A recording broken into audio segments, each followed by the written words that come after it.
नमो तस् भगवतो अरहतो सम्मा सम्बुद्दस्स। नमो तस् भगवतो अरहतो सम्मा सम्बुद्दस्स। नमो तस् भगवतो अरहतो सम्मा सम्बुद्दस्स। साधु साधु साधु। हमारे पूजनीय गुरु ग्रंथि जी को प्रणाम।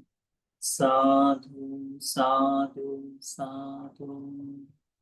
श्रद्धावान उपासक उपासिकागण संयुक्त निकाय के प्रथम वर्ग में प्रथम पुस्तक में जरा वर्ग का यह तीसरा सूत्र है। इस सूत्र का नाम है मित्त सूत्र।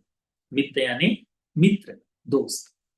तो भगवान बुद्ध जी ने इसमें कौन सा दोस्त है हमारा, कौन सा मित्र है, मित्र के बारे में, कितने प्रकार के मित्र होते हैं, मित्रों का कौन कौन मित्र, कौन कौन कहाँ कहाँ काम में आता है, इन मित्रों के बारे में बताया है।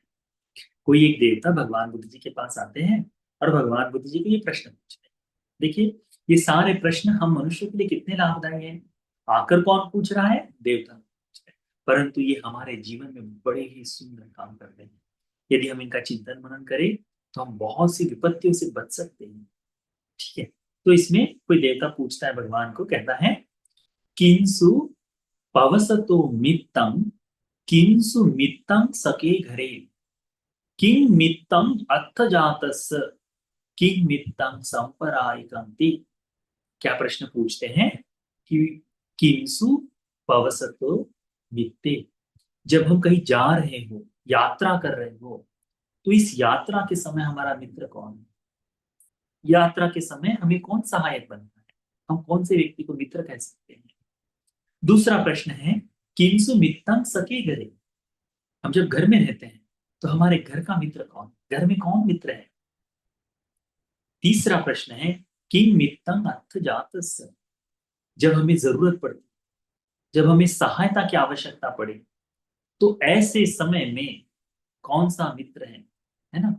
तो ये तीसरा प्रश्न है। और चौथा प्रश्न है किंग मित्तम संपरायिकम, ये संसार में जब चल रहे हैं, ये जो निरंतर निरंतर जरा मरण पुनः जन्म, इस तरह से जो है ना भाव चल रहा है, ये सांप्रदायिक धर्म में, सांप्रदायिक लोक में कौन सा मित्र हमारे काम में आता है? भगवान बुद्ध जी उत्तर देते, कहते हैं सत्तो पवसतो मित्तम, माता मित्तम सके घरे, सहायो अथ जातस, होती मित्तम पुनः पुनः, स्वयं कतानि पुण्यानि तम मित्तम संपरायिकंति। भगवान बुद्ध जी क्या कहते हैं कि यात्रा के समय जो मित्र है वो कौन है? तो जब हम देखते हैं पहले भगवान के समय में जब भी यात्रा में जाया करते थे, तो यात्रा करते समय अकेले एकांत में यदि कोई यात्रा करता है तो क्या होता था? जब कोई अकेला आदमी चल रहा है तो हो सकता था कि उसको गुंडे लूट ले, किसी जानवर द्वारा उसको हानि पहुंचाई जाए, या किसी न किसी उपद्रव में वो गिर जाए, है ना? इस तरह से होता था। तो पहले जब दूर की यात्रा की जाती थी, लंबी इस यात्रा में जब लोग चलते थे, तो साथ में लोग रहते थे। एक 4 लोग, 10 लोग, 15 लोगों का एक समूह साथ में चलता था। एक गाड़ी, 10 गाड़ी, 15 गाड़ी, 50 गाड़ियों का समूह साथ में चलता था। तो भगवान कहते हैं कि ये जो समूह में चलना है, ये समूह जो है, ये सत्ता करके कहा है उसमें, तो ये जो सत्ता है ये काम देता है सहाय। कहा? जब यात्रा।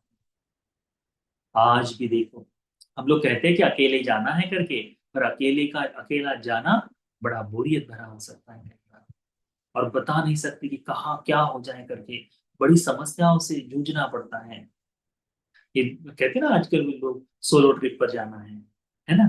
तो ऐसे समय में भी क्या करते हैं? अकेले यहाँ से वहां तक जाते हैं, परंतु वहां जाकर लोकल जगह पर दोस्त खोजते हैं कहीं ना कहीं। अन्यथा कई बार ऐसी समस्याएं आ जाती हैं कि टिकट नहीं मिल पाती, भोजन बीच में खत्म हो जाता है, धन कहीं समाप्त हो जाता है, कहीं कोई हमें लूट लेता है, आज भी वर्तमान में भी ये होता है। तो कभी भी कहीं जाते समय हम क्या कहते हैं, चलो साथ में चलोगे, यहाँ जा रहे हैं साथ में चलोगे, तो तीन चार लोग हम साथ में लेकर जाते हैं। अपनी गाड़ी से जा रहे हैं तो गाड़ी पंचर हो जाए, अकेले में है क्या करेगा। इसीलिए भगवान ने कहा था उस समय कि जो यात्रा में, जो चलाने वाला, यात्रा ले जाने वाला जो है, जो पूरे समूह को लेकर जाता है, वह यात्रा के समय का मित्र है करके भगवान। दूसरे प्रश्न का उत्तर भगवान ने क्या क्या है, भगवान ने कहा है माता मित्रं सखे घरे।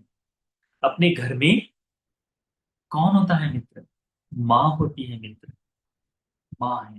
देखिए, कोई लड़का है, आप में, आप जो धर्म सुन रहे हैं, आप में कोई लड़का है, आपको पैसे की जरूरत हो, किसे मांगते हैं, मम्मी से मांगते हैं। बेटी को कुछ बताना हो, बेटी किसे बताती है पहले, पैसा मांगना हो तो पापा से मांगो, क्योंकि पापा मना नहीं करते।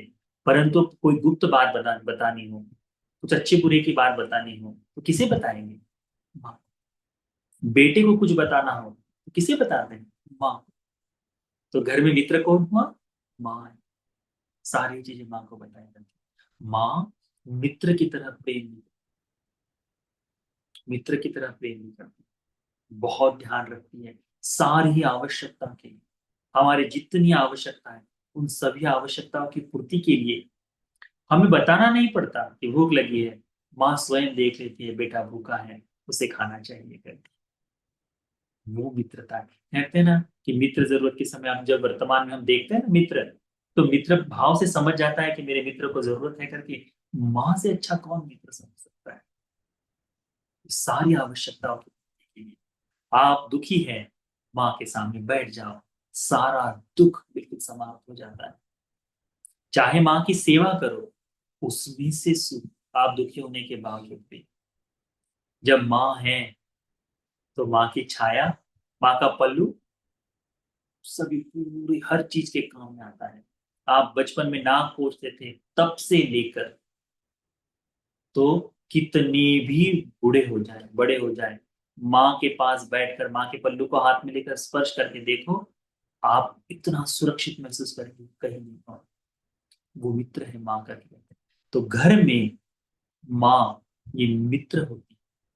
तो घर का कोई, घर में यदि कोई मित्र है, तो भगवान ने कहा है माता मित्रं सखे घर। घर में माँ ही मित्र हो सकती, माँ मित्र होती है करके कहा है। फिर भगवान ने कहा तीसरे प्रश्न का उत्तर, सहायु अर्थजातस् होति मित्रं पुनः पुनः। कोई व्यक्ति जब हमारी आवश्यकता के लिए सामने आता है, मदद करता है, तो वो मित्र बार बार मित्र बनता है। हम कैसे मित्र बनाते हैं, किसी से हमने अच्छी मीठी बात कर ली, और उस मित्र के साथ अच्छा व्यवहार हुआ है, तो हमने उसको मित्र बना लिए। वो मित्रता एक वर्ग तक काम में आएगी, एक कक्षा तक काम आएगी, दूसरी कक्षा में, दूसरी स्कूल बदल जाने पर खत्म हो जाती है। परंतु जो मित्र आपकी सहायता के लिए हमेशा आए, उस मित्र की मित्रता को हम लंबे समय तक निभाते, लंबे समय तक चलाते हैं। तो भगवान इसमें कहते हैं कि जो सहायता करता है, जो मदद करता है, वह मित्र पुनः पुनः, जो सहायता करता है प्रयोजन के समय, आयुष्य आवश्यकता के समय, वह मित्र होता है। तो इसलिए देखो, आपके जीवन में, आपका जीवन जीने के लिए जो सहाय करे। अब देखिए, इस परियति धर्मा पर भिक्षुओं के द्वारा जुड़कर आप भिक्षुओं से धर्म का उपदेश सुनते हैं, या आपके जीवन में सारी अच्छी चीजों को बढ़ावा देने के लिए बताते हैं, सहायता करते हैं। हम इन्हें क्या कहते हैं, कल्याण मित्र, है ना। क्योंकि ये हमारा जीवन कल्याण की ओर ले जाने के लिए काम कर रहे हैं। जो हमारे जीवन में किसी बुरी अवस्था में हमारा साथ दे, हमें सहायता करे, तो वो मित्र हमारे अर्थजातस, हमारे लाभ के लिए, हमारे लिए सहायक बनता है। तो वो मित्र भगवान कहते हैं, वो मित्र पुनः पुनः मित्र बनता है, वो लंबे समय तक मित्र बन जाता है। इसीलिए जब भी कभी मित्र की सहायता हो, और वो धर्मता से है, यदि वो धर्म में है, तो उस व्यक्ति की सहायता निश्चित करनी चाहिए, ऐसे व्यक्ति का मित्र बनाना चाहिए। मित्रता वो नहीं कि जो आपको गलत चीजों की संगत लगवाए, वो नहीं है मित्र। उस मित्र को नहीं समझिए। मित्र वो है जो आपका नशा छुड़ाने के काम में है, नशा कराने वाला मित्र नहीं है। मित्र वो है जो आपकी माता पिता की सहायता के लिए सहायक बने, वो नहीं कि तुम्हें उससे बाहर लेकर जाए। मित्र वो होता है जो आपकी कठिन समस्या, कठिन परिस्थितियों का लाभ न उठाते समय आपको सहायक बने, वो मित्र है। मित्र वो है जो आपको धर्म के मार्ग पर लाने के लिए कल्याण मित्र के पास खींच कर लेकर आए। मित्र वो है। इसलिए इन मित्रों का अपने जीवन में बड़ा लाभ लेना चाहिए।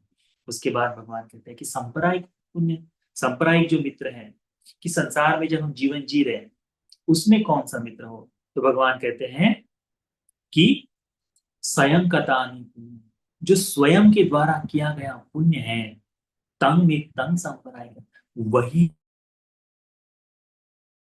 हमारे आने वाले जीवन के लिए सहायक होता है। हम अग्र श्रावकों की कथाओं को सुन रहे हैं, किया श्रावक बनने के काम है। किया हुआ पुण्य परलोक में, परलोक से मनुष्य लोक में आकर ये जो सारा कर रहे हैं, हमें जो जो चीजें मिली है, किस फल स्वरूप, किए हुए पुण्य के स्वरूप। किसका किया हुआ पुण्य, तो अपने द्वारा किया हुआ पुण्य, किसी और का नहीं। ये जो सुख आप भोग रहे हैं, ये सुख जो कुछ आपको मिला है, न तो माता के किए पुण्य से, भाई न बहन के पुण्य से, न किसी रिश्तेदार के पुण्य से, ये जो कुछ आपको मिलता है ये अपने स्वयं के किए पुण्यों के परिणाम स्वरूप में है। इस पुण्य को फल देने के लिए माता पिता सहायक होते हैं, उनकी आवश्यकता। इसीलिए किया हुआ पुण्य ही सहायक होता है, साथी है ना।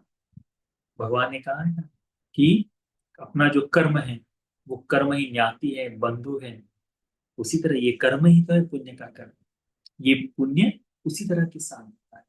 इसीलिए हमें चिंतन करना चाहिए कि परलोक में जाने के लिए मैं कौन सी चीज बांध कर ले जा रहा हूँ, तो पुण्य का अर्जन करो। जैसे जैसे जहां जहां समय मिले, जितना जितना मौका मिले, इस पुण्य को त्यागना मत, करते रहने का। यदि कोई व्यक्ति कहता है कि अरे मुझे पुण्य की क्या आवश्यकता, मैं तो कोई पाप नहीं कर रहा हूँ, ये जो कहता है ना कि मैं पाप नहीं कर रहा हूँ, जाने अनजाने में छोटा छोटा इससे पाप होता है। और कहा गया है कि धीरे धीरे तो घड़ा भी भर जाता है बूंद बूंद से। तो वैसे ही वो अपने जीवन में विशाल ऐसा अकुशल जमा करता है, परंतु पुण्य के लिए क्या कहता है कि मैं कोई पाप नहीं कर रहा तो मुझे क्यों कुशल कर्म करना चाहिए। हमारे जीवन में बड़ा सा पाप इकट्ठा हो ही रहा है, तो हमने पुण्य का संचय करने के लिए अधिक परिश्रम लेना चाहिए। पाप करने के लिए हमें किसी की आवश्यकता नहीं है, पाप करने के लिए सहायता की भी आवश्यकता नहीं है, पाप करने के लिए हमें कोई परिश्रम भी नहीं करना पड़ता। पर पुण्य करने के लिए हमें बहुत मेहनत करनी पड़ती है, सरल नहीं है। संसार का ओघ जो है वो पाप की तरह ले जाने वाला है। संसार जिस तरह से चल रहा है वो पाप की तरह अधिक ले जाने वाला है। इससे बाहर निकलने के लिए, इससे बाहर पड़ने के लिए पुण्य चाहिए। तो उस पुण्य का चिंतन, उसके लिए अधिक परिश्रम लगता है, उसके लिए सहायता लगती है, उसके लिए भिक्षु लगते हैं, उसके लिए अच्छे मित्र लगते हैं। क्योंकि भगवान ने कहा कि संपरायिक में, इस संसार में गमन चलते हुए, संसार में चलते हुए ये किया हुआ पुण्य ही हमारा मित्र है करके कहते हैं भगवान। इसीलिए इस पुण्य का अच्छी तरह से भाव समझो। इन चारों तरह से जाते समय मित्र सहकारी जो जिसके साथ में हम जा रहे हैं, तो यात्रा में हमारे साथ चलने वाला व्यक्ति, वह जो लीडर है उस समय ले जाने वाला, वह वह मित्र है। घर के अंदर रहते समय माता मित्र है। और जो व्यक्ति हमें हमारी मुश्किल के समय में, तकलीफ में सहायता करे, वह हमारा मित्र होता है, बार बार मित्र बनता है। और अपने स्वयं के द्वारा किया हुआ पुण्य, ये हमारा सांप्रदायिक मित्र है, संसार में वही हमें काम में आएगा। इन बातों का अच्छी तरह से ध्यान देना, ठीक है। ये मित्र कौन से हैं और इन मित्रों का क्या क्या लाभ है हमको, इस बात को ध्यान में रखो, तो हमारे लिए बहुत लाभ होगा। ठीक है, इतना समझ में आ गया आपको।